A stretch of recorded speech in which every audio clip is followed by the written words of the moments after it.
Hello everybody, Sporting Bet. I'm not that white, I'm more that colour. How are you doing? The season has started with a bang. If you're talking about the Spanish season, the Super Cup has taken place, the first leg anyway, and it could have been 4-1 to Barcelona, instead it was 3-2 to Real Madrid. Perhaps 3-1 would have reflected more than what happened. Our first half with Real Madrid basically wasn't themselves, or not the last version of Real Madrid. Far too defensive, far too deep. Second half, actually, they came out, they attacked, and Barcelona took advantage, and that's why they could have gone 4-1. But instead, after a Messi chance, you must have seen it, Valdés made a huge mistake, and it was a 3-2 at the end. So second leg next week, and it's at the Santiago Bernabeu, and I think Jose Mourinho wanted to win the first leg because he felt that at the Santiago Bernabeu Barcelona have got a little bit of an advantage, because Real Madrid have to go out and attack, and it doesn't always work for them, and Barcelona tend to get good results away in the Clásico.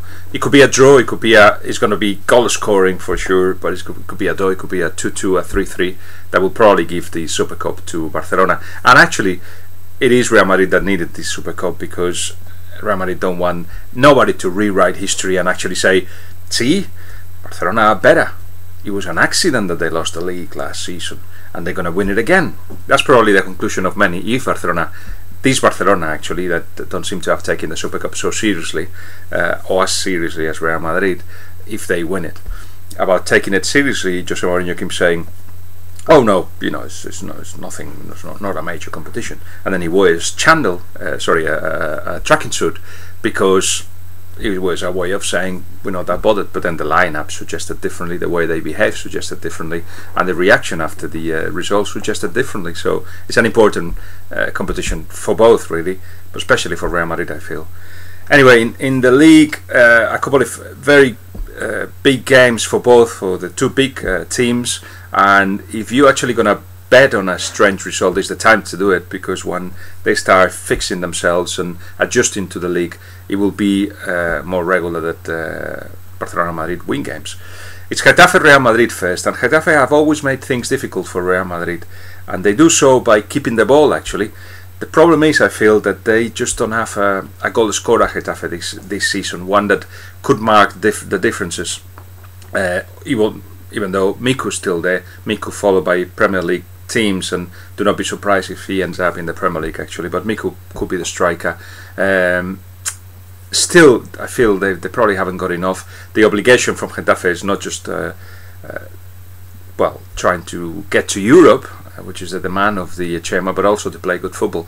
They tend to do so against Real Madrid, at least keep the ball. But I feel that this Real Madrid just need to, at the moment, while they adjusting, defend deep and counter-attack, and they can kill Getafe with a couple of goals that way. I think it should be a victory to Real Madrid by a couple of goals. But Osasuna Barcelona is a different story. Again, Osasuna is a team that makes things very, very difficult for any team that goes to Al Sadar, or to the Reino de Navarra as it's called now. And Barcelona actually lost last season. So do not be surprised, it's the beginning of the season, that's when strange results happen, and Tito Vilanova has warned against that. Remember in the last, say, 4 years, in the Pep Guardiola era, when they lost against Numancia the first game, and then they drew against Racing the second game, they lost against Hércules the following season at the Camp Nou. So we've seen Real Madrid drawing against Valencia in the first game of the season. I think this could be a draw actually, and I'm saying that because Osasuna are an aggressive team. They counter-attack well, they have pacey forwards, and that is something that affects or can hurt Barcelona that has had to play the Super Cup, as I'm saying, an important game at the beginning of the season where players still not completely fit. It was a very demanding game as well at the Camp Nou, because the humidity was huge basically. They were all so tired at the end of it. So I just wonder if Osasuna, who obviously haven't played any game this week, if they can take advantage of it. That could be a draw, I think, and then turn things around again in La Liga after just 2 weeks. That's for La Liga. Premier League, fascinating start as well, with goals everywhere, goals galore, and surprising results. And we're going to stay with one of those teams that started the league really well, Swansea of my friend Michael Laudrup. And by the way, how we said times in this forum that Michael Laudrup deserves a chance as a manager, and finally he got it. And obviously they're not going to win every game 5-0, but I think he signed one player in Michu that's going to become the signing of the summer everywhere, the European signing of the year.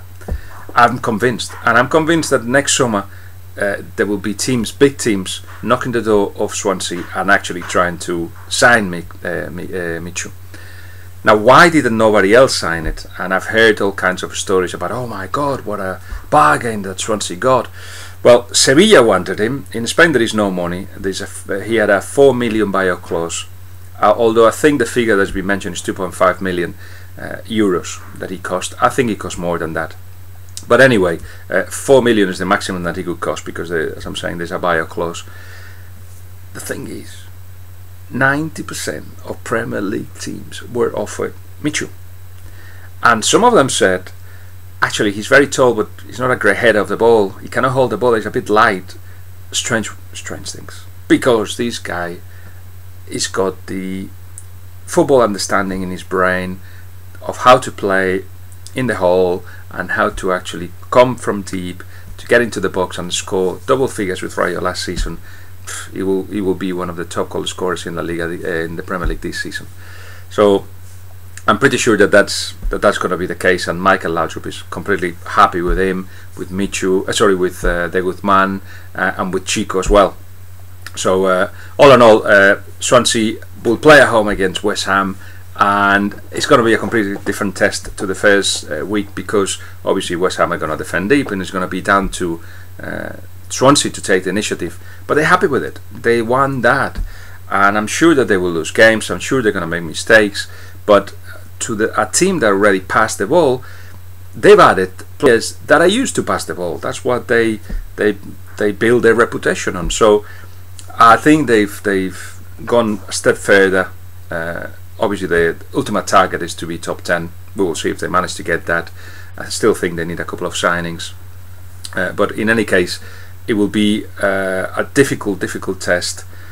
I'm not sure if they're going to score many goals this season, even though Michu may be one of the top goal scorers, and despite the 5-0 in the first leg. So a 1-0 will be enough against West Ham. I do feel that there were times in the first weekend where Swansea let themselves down defensively. Only 15-20 minutes pockets during the game. But I wonder if West Ham can actually take advantage of it. As I'm saying, a difficult test. I still think Swansea will win, will concede perhaps 2-1 to Swansea, and still see them at the top of the table. Although now it's Chelsea who will be at the top of the table. But great place to be, Swansea. I'm there next week, actually, talking to everybody for Sky Sports, and it'll be great to see them during the season as well. Great club. Another interesting game for the weekend will be Chelsea-Newcastle. And Chelsea, yes, they attack well. They put a lot of attacking-minded players on the pitch.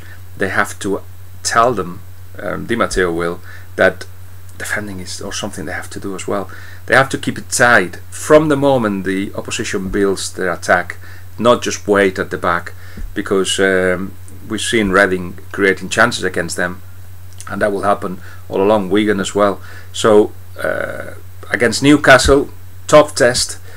I do think that Chelsea is going to be one of the top goal scorers in the Premier League, and I'm sure they will score. But I see Newcastle making things very difficult with that 4-3-3 formation that they used finally against Spurs, and that made them play much better. So Dembaba and Cisse, Ben Arfa look perfectly fit for that kind of formation. 4-3-3 is what Villas-Boas used to play with Chelsea. Now it's more like a 4-2-3-1. But in any case, they're still Chelsea not solid enough. I think Newcastle may take advantage of it. I see a draw in that game, and if it's not a draw, come back and tell me. Anyway, enjoy the football of the weekend, and talk next week. Cheerio.